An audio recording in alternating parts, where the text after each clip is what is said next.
Hey Brio Builders, sharing YouTube video number 4.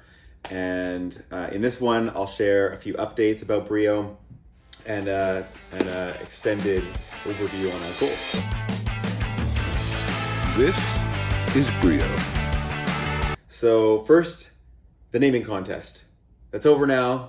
I'm going to be going through all the responses and narrowing it down to the top 3, and then I'm going to get your vote on which one we should go with. So thanks again for participating in this process. It's cool to bring you in and co-create Brio together, building Brio. That's what it's all about. So that's one. And number 2, our samples, our production ready samples basically, are arriving either the end of next week or the week after. So very excited to see these. They're looking so sharp and tight. Just a few nuts and bolts to tighten up, but besides that, like, these things are looking incredible, ready to go, and so I'm excited to unveil those. And I'll do a little teaser video with them from what we got from the manufacturers next week. So that's samples, that's the naming contest, and I've been meaning to share a video about our goals for the year as well as describe the process of how we got to those goals, because I think we did a really good job of finding synchronicity amongst our team and some alignment on what we want to achieve for the year and how we're going to do it. So if you're doing some goal setting right now, even though it's like end of January, I hope that this might help you or your team if you're working on a team. So I think Brio is going to have a phenomenal year, and in part because of the thorough goal setting and planning that we did a couple weeks ago.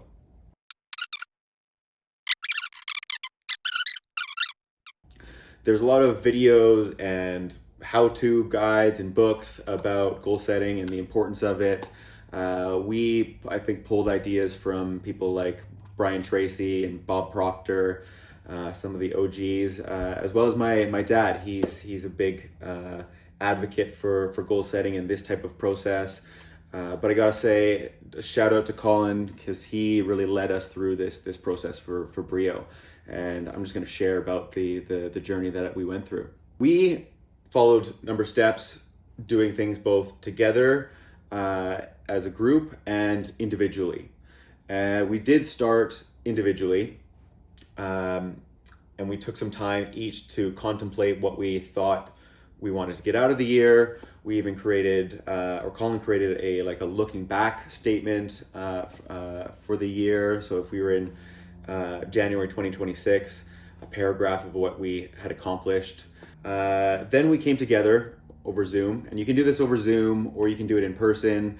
You can do it over a weekend or in a series of a couple hour long sessions, and that's the way we went about it. So first we went away separately, came together as a group over Zoom because Louis doesn't live close by. And we used Figma, but you could use Zoom's whiteboard or Miro, lots of great tools for whiteboarding, to get all of our ideas for goals out of our heads or out of our individual spaces and into something collaborative. We didn't want too much structure at this point because we wanted to move things around and we reword things until we all felt good about those goals that we set. And we set 5, so you don't want to have too many either. We felt like they were SMART goals as well, if you know that acronym: specific, measurable, attainable, relevant, and time-bound. So we set some SMART goals, and once we were clear on the goals, we then, still as a group, still in the same session, went through each goal and threw out ideas for how we thought we were going to reach the milestones. We threw out ideas for milestones, I should say. So we got all of our ideas out for milestones, and once again, reorganized them a little bit. Then we split up.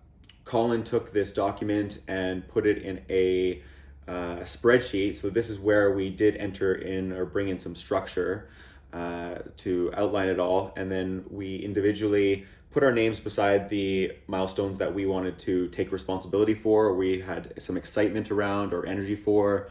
And then the ones that nobody put a name on, we divvied up the boring stuff that nobody wanted to do. So we were then clear who exactly was responsible for achieving each milestone. Then we went away again, and each person added their tasks and deadlines and priority levels for each of the milestones they attached their name to. Once that was done, we came back together, and each person shared their plan of how they're going to achieve that milestone. This was important because we were then able to ask each other questions, or say like, oh, I think you forgot one specific task here, add that in. And we were also able to get aligned on deadlines and priorities. So for example, we realized, that we needed to have the naming contest done before we entered production, because we need the new name on the box in the molds. So we realized we need to prioritize the naming contest more urgently than perhaps was already in the plan, as an example. Time for a show and tell. Okay, here's a sneak peek at our goals tracker or project management system. We've kept it pretty simple. We're still new. There's just 3 of us. We don't need some fancy tool, just a spreadsheet. So as you know, we've got one of the goals to rebrand. And so together we came up with the milestones that let us know we've completed that successfully. Then each person put their name on milestones they thought they would like to be responsible for. We've got deadlines on each milestone here as well, of when it needs to be completed. And the tasks have been prioritized as well. And then we've got a checkbox for when it's done. So as you can see, we're working through it right now. We're at the end of the 4th week of January. And so next week we'll be confirming the top 3 votes, sending out a newsletter, or the top 3 options, and sending out a newsletter for you to vote on. So this has helped a lot in keeping us organized, and I'm excited to see this be lived out through the year. Now we're using that document on a weekly basis to guide our weekly meeting. So we check in and can see whether each person had accomplished their task for the week, or if there were any blocks or anything that we needed to talk about for the past week, or the deadlines for the week to come. So it allowed us to get very clear with each other. So we continue to use that going forward, and I think it's going to allow us to create a fantastic year for Brio, our 2nd year in existence. So it's very cool. As for the goals themselves, like I said, we set 5 goals. First one is solidifying a successful manufacturing partnership. And to us, a successful partnership means one that is collaborative and transparent and long-term.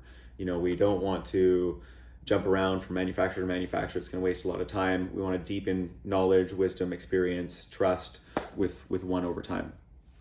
So it's an important, very important goal.